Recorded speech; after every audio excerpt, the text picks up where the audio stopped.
അവരുടെ കൈകൾ രണ്ടും കെട്ടിയിട്ടുണ്ട്.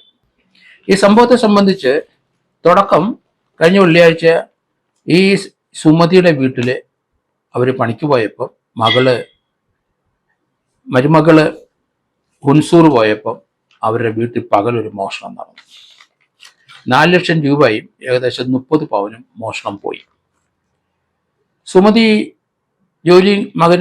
ഇളയ മകനും ജോലി കഴിഞ്ഞ് വന്നപ്പോൾ വീടിനകത്ത് മോഷണം നടന്നെന്ന് മനസ്സിലായി.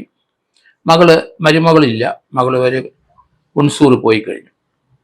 രാവിലെ പോകുമെന്ന് പറഞ്ഞിട്ടുണ്ടാവാം. അതിനുശേഷം വീട്ടിൽ ആരുമില്ല, അതുകൊണ്ട് മോഷണം നടന്നു. അങ്ങനെ നമ്മൾ ചിന്തിക്കുള്ളൂ, പോലീസും അങ്ങനെ ചിന്തിക്കുള്ളൂ. എന്തായാലും ദർശിത 2.5 വയസ്സുള്ള കൊച്ചും ബസ് കയറിയാണ് പോയത്. കുഞ്ഞിനെ അവരുടെ വീട്ടിലെത്തിച്ചിട്ടുണ്ട്. പക്ഷേ അവര് ഒരു ലോഡ്ജിൽ മുറിയിൽ കൊല്ലപ്പെട്ട് കിടക്കുന്ന അതിദാരുണമായ ദൃശ്യമാണ് പോലീസിനും അവിടുത്തെ ലോഡ്ജ് ഉടമകൾക്കും കാണാൻ കഴിഞ്ഞത്.